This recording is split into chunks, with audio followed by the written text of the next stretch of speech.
Assalamualaikum. Bersama Tita Mira lagi. So, hari ini kita nak sambung Matematik Tingkatan 1, Bab 1, Nombor Nisbah Rational Numbers, Bahagian 2. Jom kita mulakan. Okey, sekarang cikgu dah ready untuk masuk kepada operasi asas aritmetik yang melibatkan integer lah, positif dan negatif. Okey, so sekarang fokus kepada soalan cikgu dulu. Okey, so kita akan mula dengan tambah dengan tolak dahulu, nombor positif dan nombor negatif. Okey, now when we see here, okay, kita ada negatif 2 tambah negatif 4. So, first kita tengok operasi dia adalah tambah. Okay, dia tambah. Okay, dan look at here. Both of them, dua-dua ni adalah negatif. Bila dua-dua negatif, okay, bila dua-dua negatif, kiranya dia akan bergerak pada arah yang sama. Betul tak? Okay, sebab ni kan, you tahu line number, okay, negatif 2 akan will be here lah. Negatif 2 akan berada di depan, negatif 4 berada di belakang lah. Sebab nilai makin, lagi banyak dia pinjam, lagi dia duduk ke belakang. Okay, so dia sama-sama lah, kiranya sama-sama tambah dan sama-sama mempunyai tanda yang sama. Dua-dua adalah negatif. Okay, so dua-dua negatif, so arah kita akan bergerak samalah ke belakang sama. So we just go, bila dua-dua negatif, okay, kalau you nak faham lebih baik lagi, okay, you just tambahkan nilai dia dulu. Contoh tambah ni kan, okay, ni tambah, okay, dan dua-dua negatif, so 2 tambah 4 akan dapat 6. Dan dua-dua berhutang. Bila dua-dua berhutang, lagi banyak dia berhutang. Dah mula dia pinjam negatif 2. Dia pinjam 2, lepas tu dia pinjam 4. So sekarang, jumlah hutang dia, jumlah yang dia pinjam dekat orang sekarang berapa? 6. So jawapan dia akan jadi negatif 6. Okey, ini untuk contoh soalan macam ni. Okey, cikgu bagi soalan yang satu lagi. Okey. So selama ni you all juga belajar, contoh cikgu bagi 5 tambah 11. Okey, selama ini yang you all belajar lah previously. So you tahu dua-dua tu adalah positif. Dua-dua positif, so maksudnya kita boleh tambah sahajalah macam biasa. Okey, 5 tambah 11 you akan dapat 16. Okey, dia mula dia dapat 5 dulu. Dia punya.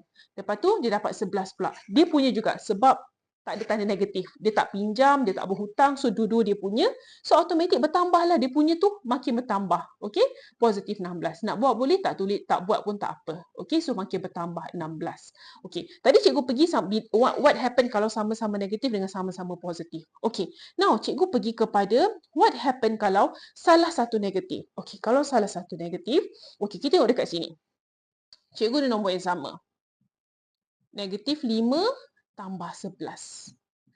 What happened? Okay, cikgu tahu you all boleh guna calculator. Don't worry. Tak apa. Lepas ni cikgu akan pesan sikit pesanan calculator ni. Jangan risau. Tapi understand dulu. Okay, cikgu nak anak-anak faham dulu ibu ayah. Faham dulu sebelum kita go to calculator. Don't worry. Okay, so sekarang. Negatif 5 tambah 11. Kiranya satu negatif, satu positif lah. Berlainan arah. Kiranya kalau pergerakan dia satu negatif, satu positif. Satu bergerak ke kiri, satu bergerak ke kanan. Okay. So ingat, kalau jumpa soalan yang berlainan, okay, dia different sign lah, kiranya different sign, okay. So sign dia berlainan, okay. So automatic dia akan jadi tolak. Okey, tak kisah siapa negatif, siapa positif, depan ke belakang ke, bila dia berlainan arah, automatik you akan tolak. Okey. Now, macam mana nak tolak? Okey, macam mana nak tolak sekarang? Okey, biasa kan memang kita akan buat besar tolak kecil. Biasa besar tolak kecil. Okey, so samalah. Dia sama je sebenarnya. Okey, kalau kita tengok dekat sini, 11 lah. Kita tengok nilai dulu. Kita tengok nombor dulu. Okey, 11 dengan 5, of course lah 11 lagi besar kan? Okey, so 11 akan tolak 5. You akan dapat 6. You akan dapat 6. Okay. Now, kita nak menentukan sign dia, tanda dia. Jawapan ni akan jadi positif atau negatif. Okay. Tadi kita ambil nombor yang besar. Okay. Nombor yang besar 11 tolak 5 akan dapat 6. Now, sama juga. Kita akan ikut sign pada nombor yang besar tu. Okay. 11 dengan 5, 11 lagi besar. Okay. 11 membawa tanda positif. Automatik jawapan you akan jadi positif. Okay. Beza ya. Beza dengan contoh, cikgu buat lagi. Negatif 11 tambah 5. Cikgu twist sikit je. Untuk you all faham. Okey, apa akan jadi dekat sini. Okey, kalau you nampak dekat sini, negatif. Okey, negatif positif. Sama juga. Negatif positif. So, berlainan arah. So, cikgu cakap tadi berlainan arah dia akan tolak. So, apa tolak apa? Sama juga. Kita akan ambil nombor yang kita tak hitung nilai lagi. 11 dengan 5, 11 kan kita tahu sebelah besar. So, 11 tolak 5 akan dapat 6. Okey, sama juga dia akan dapat 6. Okey, now sama juga dekat sini kita tengok. 11 dengan 5 mana besar? 11 tadi. 11 bawa tanda apa? Negatif. Automatik jawapan akan jadi negatif. Nampak tak beza soalan nombor 3 dengan soalan nombor 4? What happened to you? Cikgu tukar sikit je. Tapi just understand kalau salah satu positif dan negatif. Okey? Okey, ada dua-dua bertembung. Macam tadi 1 dan 2, kalau dua-dua negatif dia akan tambah. Tapi jawapan akan jadi negatif. Makin bertambahlah hutang dia. Kalau soalan nombor 2 tadi, dua-dua positif. Tambah sebab dia sama arah kan? Tapi samalah jawapan akan dapat dua-dua positif. Soalan nombor 3 dengan 4, negatif ada, positif ada. So, you akan tolak. Dan bila akan tolak sebab berlainan arah berlainan arah. So, bila tolak, okay, macam biasa nombor yang besar tolak nombor yang kecil. Tapi jawapan nak ikut siapa? Jawapan nak ikut tanda yang mana? Positif ke negatif? Tengok nombor yang besar. 11 dengan 5, jangan tengok dia punya tanda. 11 dengan 5, sebelah besar. 11 bawa tanda apa? Positif, jawapan positif. Sama ni juga, jangan tengok tanda. 11 dengan 5 mana besar? Sebelah besar. 11 bawa tanda apa? Negatif. Jawapan akan ikut negatif. That's how you do untuk tambah dan tolak. Kepada operasi darab dan bahagi. Okey, tambah tolak insya-Allah dah jelas sikit. Okey, so kita nak pergi kepada darab dan bahagi. Okey. This one tertakluk kepada darab dan bahagi tau. Okey, so tapi mungkin dalam formula cikgu akan letak darab sahaja. Okey, tapi both of them boleh guna darab dan bahagi. Nanti cikgu letak dua-dua nanti keliru pula. Okey, so kita tengok. Okey, what happen? Kita akan start dengan kalau tanda dia sama.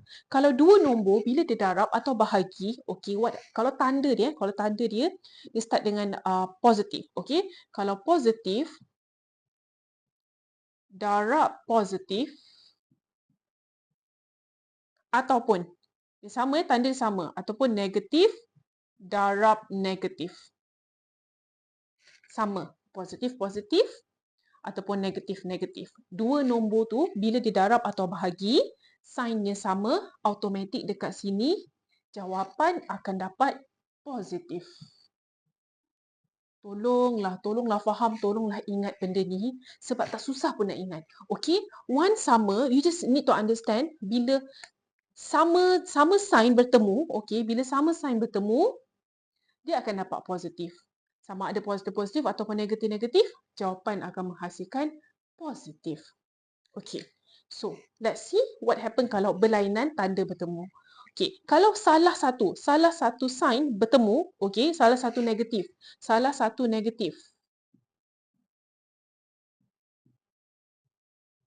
Ni kalau salah satu nombor tersebut adalah negatif,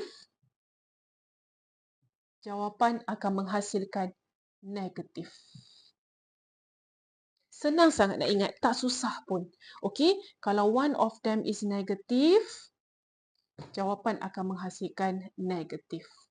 Kena faham konsep ni dan kena ingat, okey, bila sama, jawapan akan menghasilkan positif. Bila salah satu negatif, jawapan akan dapat negatif. Ini untuk operasi darab dan bahagi sahaja. Okey, now, cikgu bagi satu soalan yang pertama.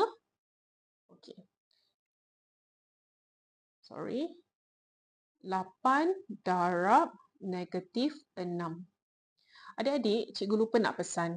Okey, dalam matematik, dalam ayat matematik, okey, kalau apa-apa operasi, okey, operasi bertemu operasi, you all tak boleh biarkan, contoh tak boleh. Tak boleh. Dia tak boleh jadi macam ni. Okey, so bila operasi bertemu dengan operasi ataupun tanda bertemu tanda, you must close dengan bracket. Kena closekan dengan bracket.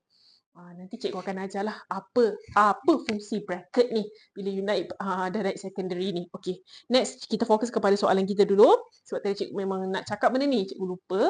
Okey. Now, kita tengok. Okey. Cikgu tahu boleh guna calculator.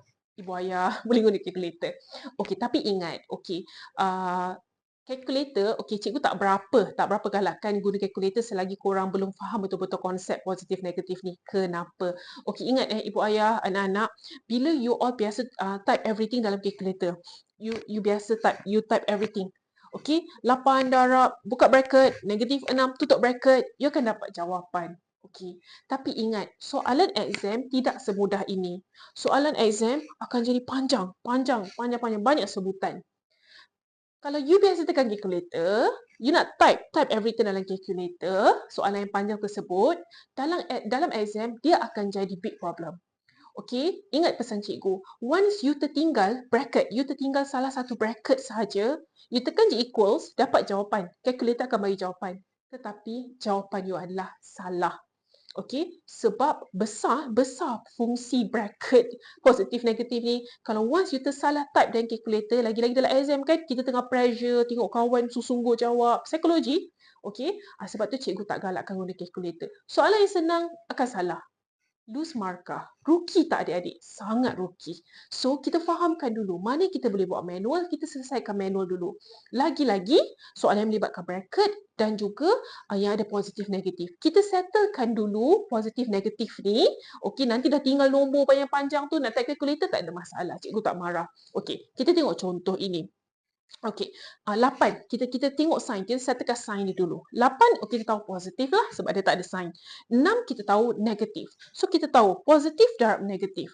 Positif darab negatif akan menghasilkan jawapan. Bila salah satu negatif, jawapan akan dapat negatif. Betul kan?